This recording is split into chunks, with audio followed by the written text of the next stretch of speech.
Hey guys, Sarah Grace here, and today I want to talk to you about ketogenic diets and intermittent fasting.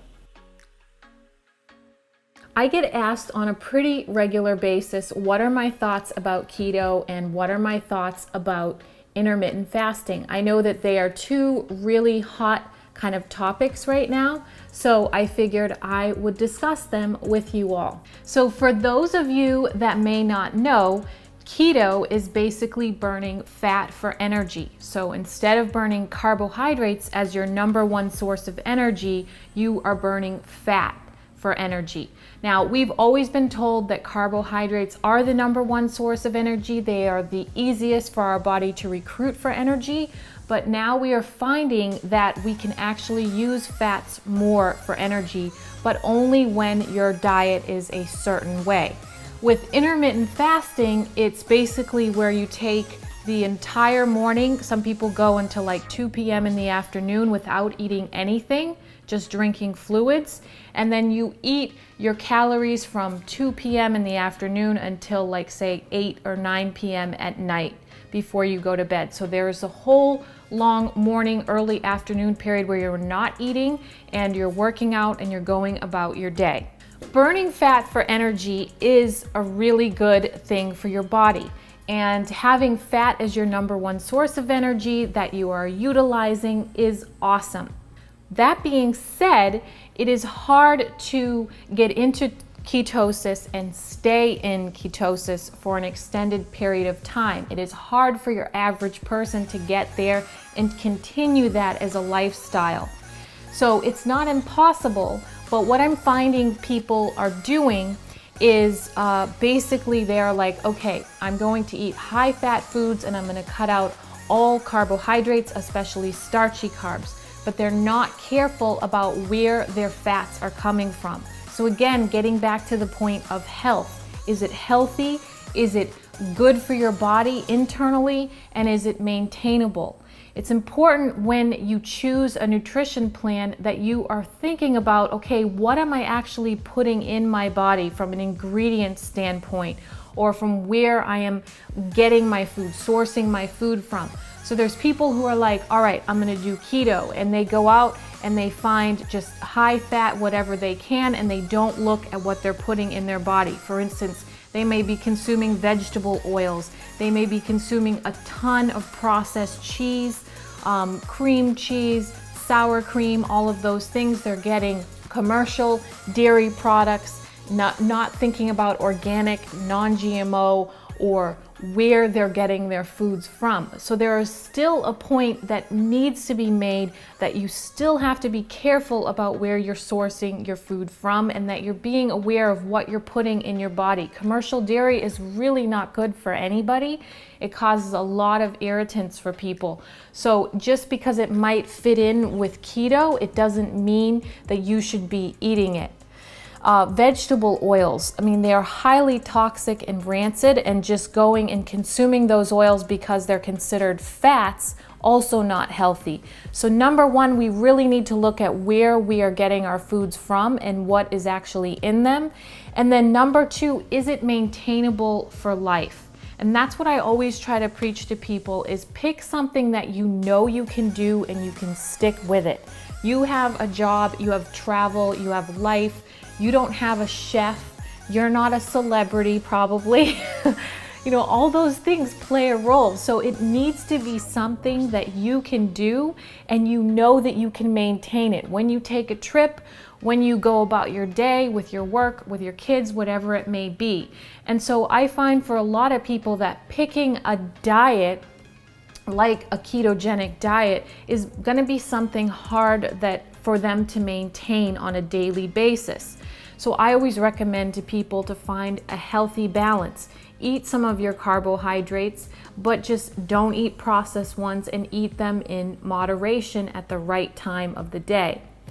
That being said, I just got this book, Keto for Cancer. I'm about to dive into this book because I want to hear what they say, because I think that in instances where you're dealing with a major health crisis like cancer, like type 2 diabetes, or if you are obese, severely overweight, that taking the steps to do an extreme diet that requires a lot of effort and work on your part is worth it. That there is a time and place for that sort of thing. So I'm going to be reading this book, and I'll weigh in with you guys later on what I thought of this book and some of the things that I picked up from it. But in a situation like this, I think going with a more extreme approach is the way to go. And so I'm interested to see what they have to say about keto, because we know that cancer feeds on sugar. And keto basically, gets you burning and using fat. So obviously you're not feeding cancer at that point. So I'm really anxious to kind of dive into this and see. So there's no one size fits all to nutrition. And it's really about what works for you, what makes you feel the best. And so you have to decide that for yourself. But ultimately, no matter what you decide to do, you need to make sure that what you are consuming on a daily basis is healthy, nutritious, it's nutrient dense food, and that you know that you are being careful about where you are sourcing it from and the ingredients are going to be good for you. So now on to intermittent fasting. With intermittent fasting, I believe again that it does serve a purpose, and it can be good to get the body jump started and to maybe start a diet, so to speak, for somebody who is dealing with something like severe obesity, cancer, that sort of thing. My biggest issues with intermittent fasting are, number one, again, is it maintainable for life? Is it something that you can do day in and day out and feel good doing it? Number two, I see all these people going around kind of pushing intermittent fasting and it's what they do, and they're not eating all morning long, and then they show themselves eating like Reese's and candy, ice cream, whatever they can get their hands on from that later period in the day. I look at that and I'm like, okay, that's not healthy. Is anybody addressing the fact that that isn't healthy? Just because you can eat your calories doesn't mean that you should be eating them from anywhere, because that can cause health problems.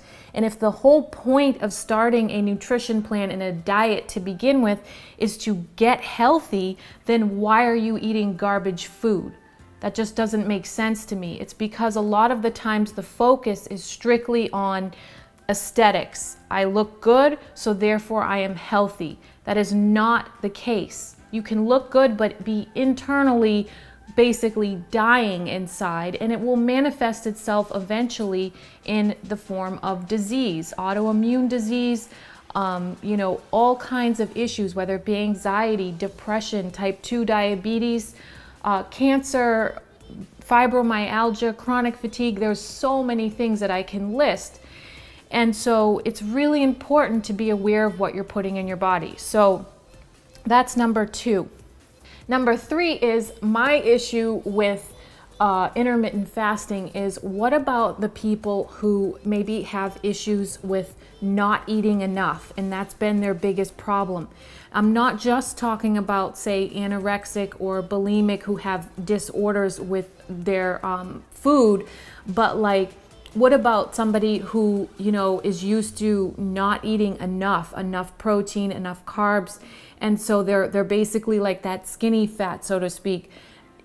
I think that telling somebody not to eat all morning and going about their day, that can really create, bad habits with food, and it can also create a poor relationship with food, because you're basically like forcing yourself to fast or starve almost for that period of time, and then you're going and binging on food.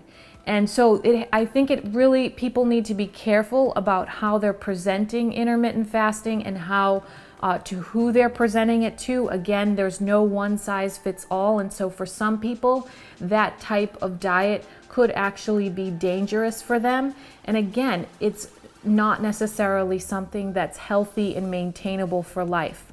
The same thing I said with keto, I would say for intermittent fasting, that if you're in the care of a practitioner and you have a major health problem, that doing something like that, more of an extreme type of diet, is something that I am a proponent of, and that I think that there's a time and place for it.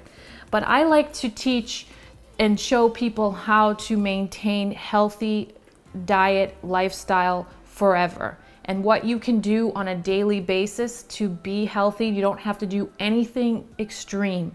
And so that's kind of my message that I like to push to people. And so it's about finding balance, really. So that's my take on keto and intermittent fasting. Feel free to comment below if you guys have any thoughts on this topic, if you have any questions.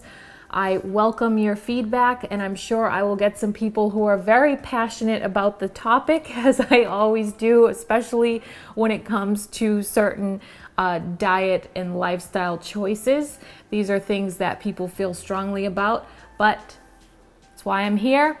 Comment below, and as always, make sure you subscribe to my channel. I'll see you all soon.